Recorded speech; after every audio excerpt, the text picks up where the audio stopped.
Greetings, and today in LGR we've got a delightfully silly piece of PC gaming hardware from the mid-2000s. This is the Thermaltake Circlefire 5¼ professional multimedia kit. Multimedia kit. Yeah. So this undoubtedly professional add-on is from the anything goes era of PC case mods, and what better way to garner attention at a LAN party than the Circlefire? It's got dual backlit VU meters, a built-in chrome-plated speaker, 2 LED peak meters, and a fiery hot rod paint job. This is just perfect. It was released in late 2004, no surprise there, and sold for about $60 US, give or take $5 depending on what retailer you got it from. And yeah, there were tons of things along these lines back then, from Thermaltake and otherwise. Most often drive bay kits like this were for things like controlling fan speeds, adjusting case lighting colors, and adding memory card slots and the like, all stuff that's still pretty commonplace. But then you've got things like the Circlefire, an add-on for your sound card that not only gets your PC more attention at LAN parties, but provides a profession multimedia front panel, combined speaker, dancing meters, and shining LEDs. Despite the broken English and dubious build quality on first inspection, I was immediately drawn to the Circlefire after covering the NuQ Gold graphic equalizer a while back. I've always found these drive bay add-ons particularly amusing, especially those that involve audio in some capacity and really show me something with stereo VU meters and/or peak displays, and my interest is immediately piqued regardless. The fact that it slides into a 5¼ drive bay just takes it to the next amusingly nerdy level for me, so yeah, let's open this up and see what you get.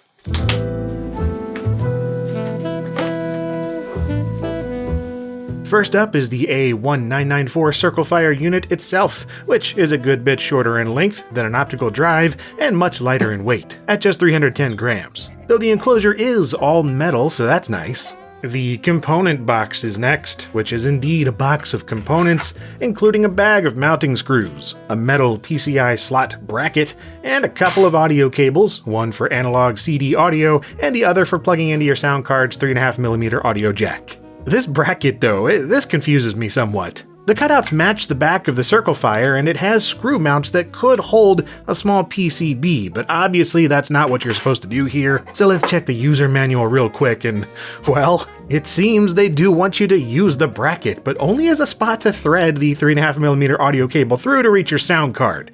Seriously. Yeah, the idea is that you plug both cables into the back of the main unit here, with this one going to your CD-ROM's 4-pin audio header, and this stereo cable going through this horizontal cutout on the bracket and into your sound card's audio output.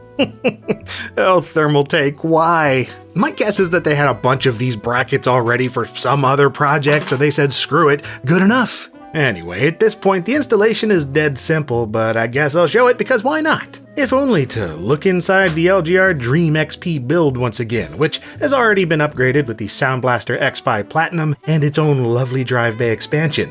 Unfortunately, I'm out of drive bays at this point, so we'll just take out the DVD drive for now, which is fine since these don't even have an analog audio header, so there'd be nothing for that cable to plug into anyway.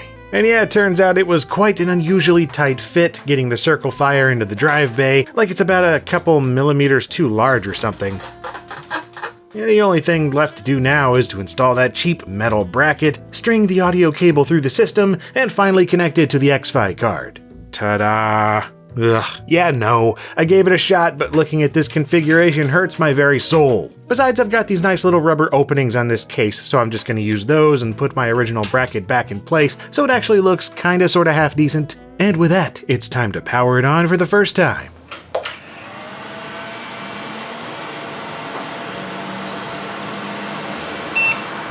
Yeah, that's not a great sign. We've got a red LED lit up on the left channel peak meter, nothing showing on the right, and then there's the Windows startup sound.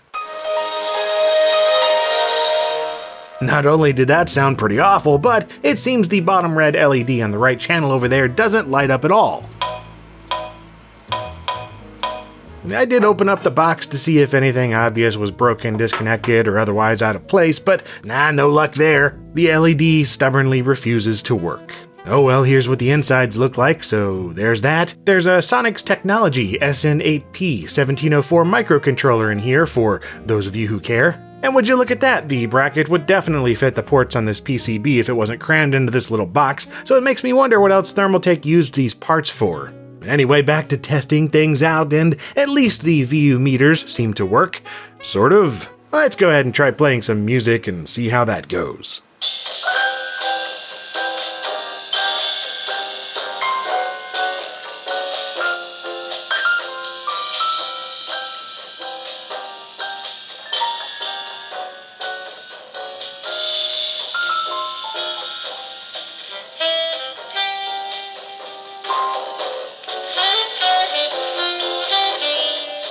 You know, all the warning signs and red flags indicated this thing would be terrible, and it is! The Circle Fire is very clearly a gimmick, a kind of case mod toy not to be taken seriously, so why am I still disappointed? Misguided optimism strikes again. Right, so the Thermaltake Circle Fire, it technically works. The speaker outputs sound, the VU meters bounce to the music, the LED backlighting does its thing, and the peak meters react to sound. There's also a volume button for switching between 3 slightly varying levels of amplification, and a color button for cycling through 7 preset colors, with an 8th option putting all of them on an endless rotation. The problem is that everything sucks. Let's start with those peak and VU meters, which I hesitate to call them that now that I've used them. For one thing, the peak meters are upside down, going from red on the bottom to green on the top. That makes absolutely no sense.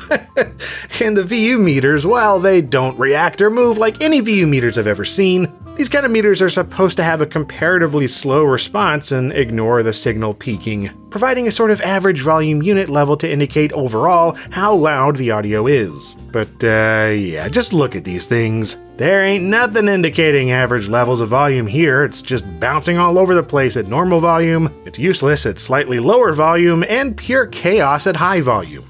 Then there's audio playback itself. Getting anything to play through this speaker and not sound like hot garbage is a serious challenge. In order to achieve output that isn't distorted into oblivion or completely blowing out the meters, there's a tiny window of acceptable volume, where you can just barely get it sounding decently and making things react in a way that makes a little sense. And that's a relatively low volume indeed, around 18 to 25%, with anything much higher or lower making the Circle Fire rather useless. Even then though, you wouldn't want to use this speaker for any kind of half-serious purpose. It's a 2-watt plastic circle that does the absolute bare minimum in terms of sound reproduction. Though I guess they were pretty restricted in terms of what they could even use in a space this small. There's also the fact that there's no pass-through on the Circle Fire, which is a problem if you want to use the meters but don't want to use the built-in speaker. Unlike other drive bay audio devices like the Nu-Q Gold, which feature a breakout cable with inputs and outputs around back, the Circle Fire only works using a single 3.5mm audio cable. So you're stuck using that awful speaker no matter what, unless you provide your own splitter around back to send audio to both external speakers and the Circle Fire. I suppose it does its job of providing sound decently enough in certain situations though, like if you've brought your computer over to a friend's place and forgot to bring speakers or headphones or just can't be bothered to hook either of those up. But still, it's a tinny mono speaker that sounds like trash. So I hope you're playing something that's not relying on positional audio of any kind. Left, right, center, it's all the same and it all sounds dreadful.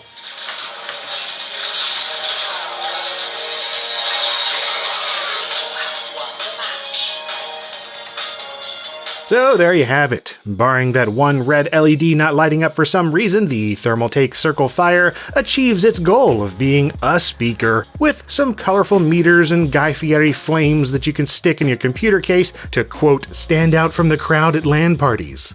But as far as being a professional multimedia device, don't be ridiculous. Despite knowing better, I still hoped that at least those analog VU meters would do something halfway useful in terms of providing visual representation of volume levels, but of course not. The meters simply dance around haphazardly and remain only somewhat in sync with what's passing through the speaker, resulting in an experience that's amusingly novel at first glance, but doesn't hold up to any kind of scrutiny once you look at it for even a few seconds. And seeing how hard it was to find one of these to begin with, this will likely not be useful information to anyone at all. But hey, that's just how it goes on LGR. Outdated computer accessories and retro technology that no one asked to see, but here it is anyway.